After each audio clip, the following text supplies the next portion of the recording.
Hi అండి, నమస్తే. Welcome to ఇంటి ఫ్లేవర్స్. ఈరోజు మన ఛానల్లో simple and super tasty Rayalaseema special chicken curry ఎలా చేసుకోవాలో చూసేద్దాం. చాలా సింపుల్ ప్రాసెస్ అండ్ చాలా టేస్టీగా ఉంటుంది. ఖచ్చితంగా ట్రై చేయండి. ముందుగా పాన్ పెట్టేసుకొని ఆయిల్ వేయండి.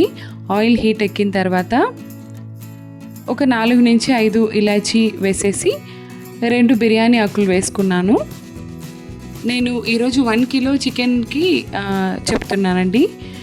ఇప్పుడు ఒక హాఫ్ ఆనియన్ కట్ చేసేసుకొని వేసి బాగా గోల్డెన్ కలర్ వచ్చేంత వరకు ఫ్రై చేసేసుకోవాలి.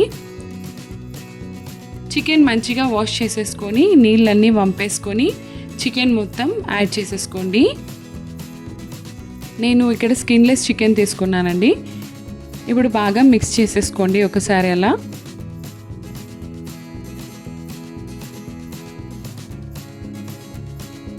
సో ఈ విధంగా మంచిగా మిక్స్ చేసేసుకొని కొద్దిగా పసుపు అలాగే కొద్దిగా ఉప్పు కూడా యాడ్ చేసేసుకొని చికెన్ను మంచిగా ఫ్రై చేసుకోండి.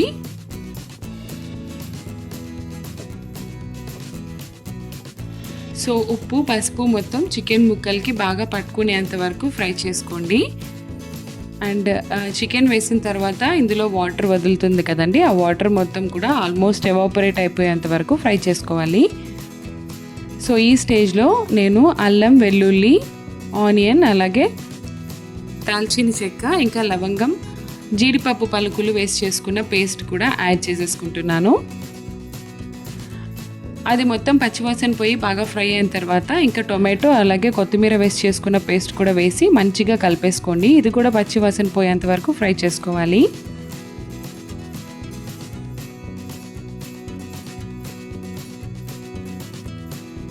ఇప్పుడు కావలసినంత కారం యాడ్ చేసేసుకోండి. నేనైతే 1.5 స్పూన్ కారం వేసుకుంటున్నాను ఈ చికెన్కి. అలాగే 1 స్పూన్ ధనియా పౌడర్ యాడ్ చేసుకుంటున్నాను. ఇవి 2 వేసి మాడకుండా మంచిగా కలపాలి. సో ఈ విధంగా మంచిగా మిక్స్ చేసేసుకొని కొబ్బరి పొడి వేసుకుంటున్నానండి. సో కొబ్బరి పొడి ఈ స్టేజ్లో అయినా వేసుకోవచ్చు, లేదా మనం అల్లం వెల్లుల్లి పేస్ట్ చేస్తున్నాం కదా దాంట్లో కూడా కొబ్బరి యాడ్ చేసేసుకొని పేస్ట్ చేసుకొని అలా కూడా యాడ్ చేసుకోవచ్చు.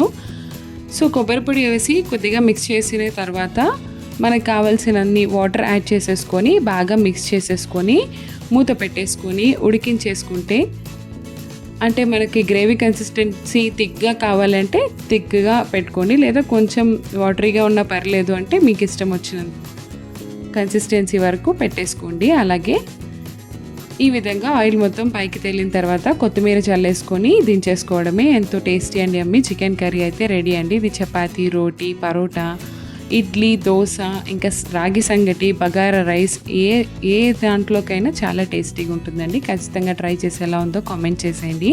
ఎవరైనా మన ఛానల్ కొత్తగా చూస్తున్నట్లయితే ప్లీజ్ లైక్ చేయండి, షేర్ చేయండి, అలాగే సబ్స్క్రైబ్ చేయండి. Thank you so much for watching. Have a good day.